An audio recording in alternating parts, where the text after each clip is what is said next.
कर्जतच्या ताडवाडीमध्ये एका ड्रग्सच्या कारखान्यावर गावकऱ्यांनीच धाड टाकली।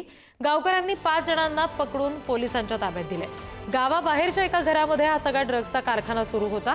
ड्रग्स बनवण्याचं साहित्य आणि रसायन या सगळ्या कारवाईमध्ये जप्त करण्यात आले। आणखी तपशील घेऊयात प्रवीण जाधव यांच्याकडून।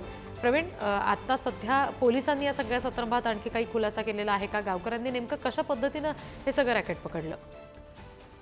ही घटना 11 तारखेच्या रात्रीची आहे।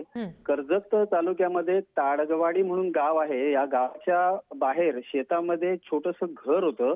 या घरामध्ये काही लोक येऊन काहीतरी करतायत असा संशय ज्या वेळेला गावकऱ्यांना आला त्यावेळेला काल रात्री उशिरा तिथे काही गाड्या आल्यानंतर गावकऱ्यांनी त्या घराला घेराव घातला आणि तिथे धाड टाकली असता 5 जण तिथे मिळून आली आणि काही रसायन, चंचुपात्र वगैरे असं सामान ज्या वेळेला मिळून आलं त्यावेळेला ते प्रकरण मिटवण्याचा प्रयत्न त्या 5 लोकांनी केला, परंतु गावकऱ्यांनी न ऐकता ही खबर पोलिसात दिली।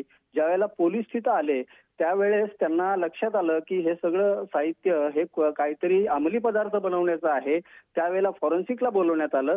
त्या रात्रीतच असं निदान करण्यात आलं की जे एमडी ड्रग बनवलं जातं ते एमडी ड्रग बनवण्याचे हे सगळे रसायन आहेत।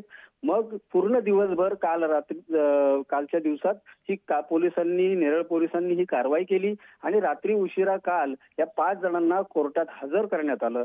त्यावेळेला कोर्टाने 7 दिवसाची कोठडी यांना दिलेली आहे। रिद्धी, एक सांगता येईल की 2च महिन्यापूर्वी कर्जत तालुक्यामध्ये असाच एक ड्रग बनवण्याचा कारखाना जप्त करण्यात आला होता पोलिसांकडून आणि जवळपास 2.5 कोटीचं ड्रग तिथे मिळून आलं होतं।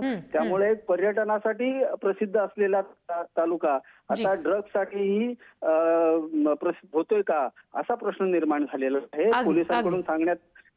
अगदी निश्चित। आणि त्याच्यामुळे प्रवीण, जसं तुम्ही म्हणताय की ज्या 5 जणांना आता पकडलेलं आहे त्यांच्यावर कारवाई काय होते आणि त्याचा पुढे कसा वचक बसतो हे पाहणं महत्त्वाचं आहे। धन्यवाद सगळ्या तपशिलांसाठी।